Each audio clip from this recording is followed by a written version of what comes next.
महायुतीच्या जागा वाटपाबाबत महत्त्वाची माहिती आहे। शिंदे आणि अजितदादा दोन्ही पक्षांना केवळ सिंगल डिजिट अर्थात एक आकडी जागा मिळण्याची शक्यता आहे। अमित शहांबरोबरच्या बैठकीत याबद्दल चर्चा झाल्याची माहिती आहे। जास्तीत जास्त जागा भाजप लढवण्याची शक्यता आहे। एबीपी माझाची एक्सक्लुझिव्ह बातमी आता तुम्ही बघत आहात। मोठी बातमी राज्याच्या राजकारणातून महायुतीबद्दलची। शिंदे आणि दादांच्या वाटेला प्रत्येकी 10 पेक्षा कमी जागा येण्याची शक्यता आहे। अधिकाधिक जागा या भाजप उमेदवारच लढू शकतात असं दिसतंय। शिंदे आणि अजित पवार गटाला त्यामुळे सिंगल डिजिट जागा मिळू शकतात।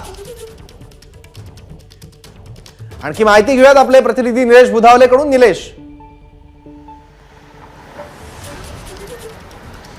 सौरभ, महायुतीच्या जागा वाटपांसंदर्भात सातत्यानं चर्चा सुरू आहे। याच्यामध्ये भाजपचा कुठेतरी वरचष्मा असेल अशाच पद्धतीची शक्यता सध्या वर्तवण्यात येते। या 2 दिवसांमध्ये ज्या काही घडामोडी घडल्या त्यानुसार नेमकं काय सध्या समोर येते ह्या संदर्भात जाणून घेण्यासाठी गणेश ठाकूर आपले वरिष्ठ प्रतिनिधी आहेत, आपण त्यांच्याशी बातचीत करणार आहोत। सर, ज्या पद्धतीनं अमित शहा मुंबईत आले त्यानंतर ज्या बैठकांचा सिलसिला सुरू झालेला आहे, काय सध्याची माहिती आहे, काय सांगाल?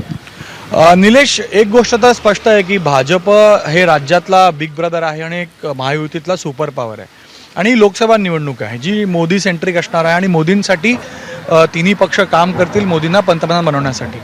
आणि भाजपनं ज्या प्रकारे हे सरकार आणलं, सोबत शिंदेंना आणि अजित पवारांना घेतलं, त्याला पाहता अपर हँड भाजपचा असेल आणि म्हणूनच आता ही चर्चा झाली।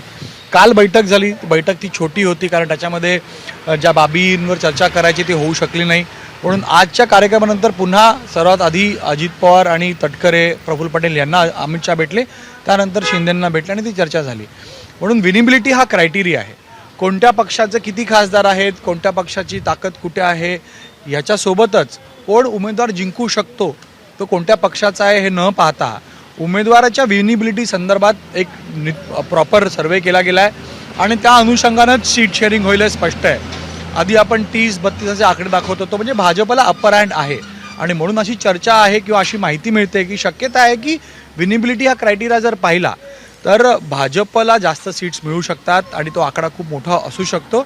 आणि शिवसेना आणि राष्ट्रवादी काँग्रेस या दोघांना एक आकडी ही जागा मिळू शकते अशी चर्चा आहे। मात्र त्यावर अजूनही पुढच्या काही तास चर्चा सुरू राहणार कारण आता पुन्हा एकदा भाजपची कोर कमिटीची बैठक दिल्लीमध्ये आहे, म्हणून विनिबिलिटीला पाहता भाजपला जास्त जागा मिळणार आणि शक्यता आहे की जी संख्या शिंदेंची आहे खासदारांची त्याला पाहता त्यांना कमी जागा मिळू शकतात कारण 22 जागा मागच्या वेळेला लढले होते, 18 शिवसेनेचे खासदार होते, मात्र आता 13 खासदार शिंदेंसोबत आहे, म्हणून त्यांचेही प्रयत्न आहेत की कमीत कमी 12-13 सीट्स त्यांना मिळाव्या।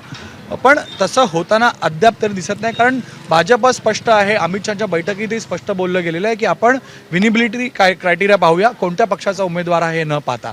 म्हणून तुझ्याकडची ती जी माहिती आहे ज्या प्रकारे आहे ती आपण प्रेक्षकांना सांगूया।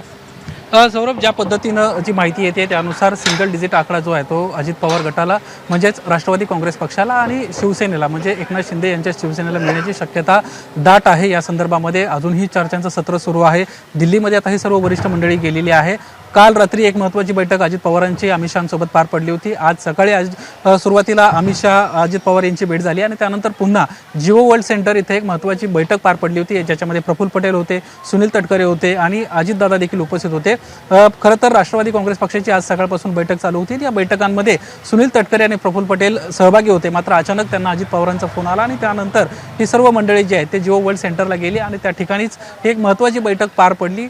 कुठेतरी अशी माहिती आता समोर येताना आपल्याला पाहायला मिळते की सिंगल डिजिट या दोन्ही पक्षांना असेल आणि भाजपचा जागा वाटपांमध्ये वरचष्मा असणार आहे। सौरभ, बरोबर, त्यामुळे राष्ट्रवादीच एकीकडे सध्या सिंगल डिजिटच खासदार लोकसभेत आहेत, पण शिवसेनेचे डबल डिजिट खासदार आहेत, त्यामुळे आता शिंदेंना हा आकडा मान्य होतो काय बघावा लागेल आणि यावरून वाटाघाटीतून नेमका काय निष्कर्ष बाहेर येतो ते सुद्धा पाहावं लागेल।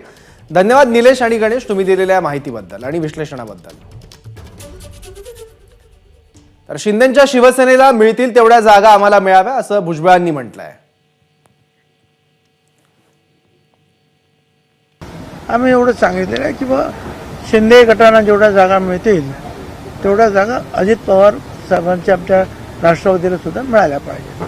आता शेवटी जे आहेत ही सगळी मंडळी जी आहेत बसून एकत्रित निर्णय घेतील आणि जो काही निर्णय होईल तो सगळ्यांना मान्य असेल। एबीपी माझा, उघडा डोळे बघा नीट।